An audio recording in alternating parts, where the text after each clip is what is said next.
Hey there, baseball fans. Nathan Rohde and Shooter Hunt here with the latest episode of Coffee and Curveballs. Shooter, we just finished up the NHSI, which obviously wasn't short on drama, so we got a lot of content from that today. Yeah, I was locked in on everything you were having to say from down in North Carolina last week. Looked like it was a great time. It certainly was. And once again, Orange Lutheran, your NHSI champions, winning for the third straight year in a row. That gives them the most in the history of the event. Had a big outing from Evan Adolphus, who was up to 91, sitting in the high 80s. He was perfect through 4 1/3 innings, 3-pitch mix, really stellar outing from him. Yeah, the tweets that you were saying about him were very cryptic, where I could tell it was a perfect game early on. But Adolphus was a guy that Les Lukacs had told us about a couple weeks ago, who was a big pop-up arm, also a catcher, Cal State Fullerton recruit. Good for him to have a great game in the championship. It certainly was. So congratulations to Eric Borba, the head coach of the Lancers. I'm sure that they will be trying to go for 4 straight next year, as they do have a pretty good group of guys coming back. Bringing back a stellar squad. Yeah, no doubt. So, but back to the first round of the NHSI, we had an epic showdown between IMG Academy and La Mirada, who we picked to win it. Obviously, that didn't come to fruition, but it was still an awesome showdown. It lived up to the hype, mainly because it was Jared Jones versus Brennan Malone. Yeah, and La Mirada ran into a buzzsaw there. I really thought Brendan Malone, that's the best that I had seen him throw. And I say I saw him because it was live streaming, and with my 2-day-old babies on my chest, I was live streaming that outing, and Brendan Malone was lights out. Yeah, he really was. I mean, that's the best I've seen him, and I've seen him pretty good in the past, but he had control of his arsenal. The curveball and slider were working for him. He was 93 to 96 most of the outing. It was pretty special stuff, and I think he certainly cemented himself with last week's outing that Doug Freeman saw at the IMG National Classic and then at the NHSI. I think he cemented himself as a first rounder. He was always in that conversation, but you never know with high school righties. But Jared Jones for 2020, it's just a tough luck loss. 1-0. La Mirada had a couple of chances to scratch out a run. They had a call that didn't go their way. But Jones was pretty special, too. The breaking ball wasn't the same as Malone for him, but he's a bit younger. He's got time to really work that pitch out, but he as well. Up to 97 for me, mostly 93 to 96 for most of that outing. Kind of dipped more to that 92 to 95 range at the end, but obviously a very, very special arm.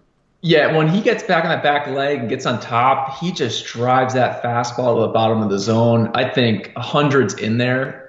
It will come at some point because it's a special arm. But both of them really competed. Malone, I thought his competitiveness throughout the outing and his will to get IMG that win was what, for me, stood out like, hey, this is a slam dunk first rounder. I want to invest in this guy here. And then Jared Jones, like you said, I thought that the slider was hit or miss for a lot of it, but he held a great IMG lineup to 1 run. And for him to do that on a day where it wasn't pinpoint command, I thought that showed a lot about what Jared Jones can do. Absolutely.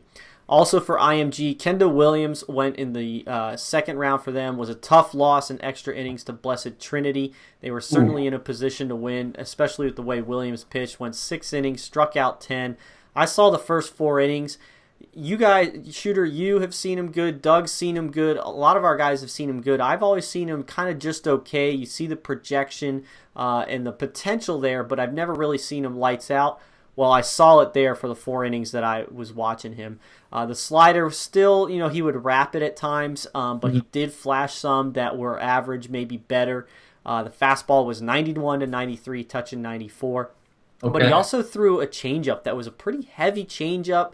It's going to be really hard for guys to, square that ball up. And he did it against everybody, right on left. He had a lot of confidence in that pitch.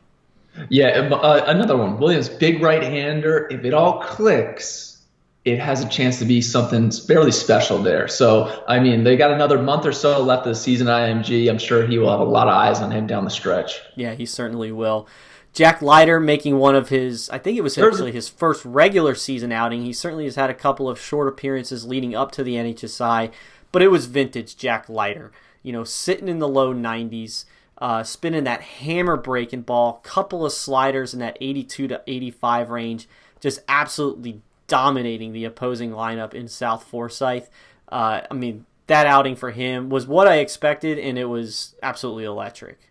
Yeah, and these are the first games for Del Barton. So Leiter's stepping on the mound for the first time in uniform, live real game action. For him to come out and shove like that says a lot about the work he put in the offseason and what could be the rest of the spring. Yeah, it certainly could. And speaking of first few games for Del Barton, after that tough first-round loss in extra innings to Desert Oasis, they come out in their next two games and beat opponents by a combined score of 28-0.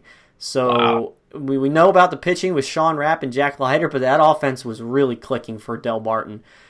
Speaking of which, that really came behind Anthony Volpe, who between his Thursday and Saturday games, which were consolation games, he reached base in 9 consecutive plate appearances. Oh. He was 4 for 4 on Thursday with a home run, 3 singles, and a walk.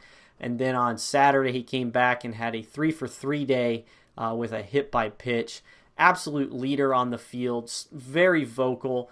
No one takes the field without him after, between innings. Just an absolute field general out there. Vintage Volpe, you just expect him to win. Doesn't give away at bats late in games. He's always in the game, can really defend. I mean, we've been saying it for years now. And he looks a little faster, too. We got him down the line a couple of times at 4-2. So arrow definitely pointing up for Anthony Volpe.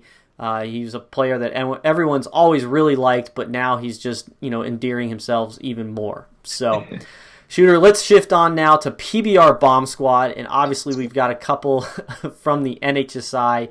Jason Hodges on Saturday, consolation game, getting into this one, part of a 4-3 win over Haggerty High School out of Florida. And then we just talked about him, Anthony Volpe on Thursday, not leading off the game, but second batter of the game, big fly to left field.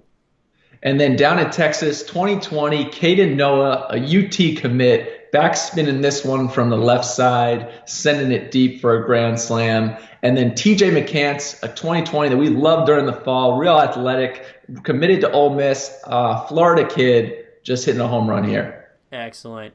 Shifting over now to PBR Spin Zone, which has a lot of hashtag MLB draft flavor to it. Jack Leiter in the NHSI, spinning the hammer. What a wicked pitch that is. Brendan Malone, same thing, spinning the curveball, showing a slider as well. And then looking back into Illinois, in a morning game on Saturday, Quinn Priester snapping off these nasty breakers. Curios and hammers, there you go. Excellent. For more coverage of the NHSI as well as the entire high school season across the country, go to prepbaseballreport.com, and we'll see you guys at the ballpark.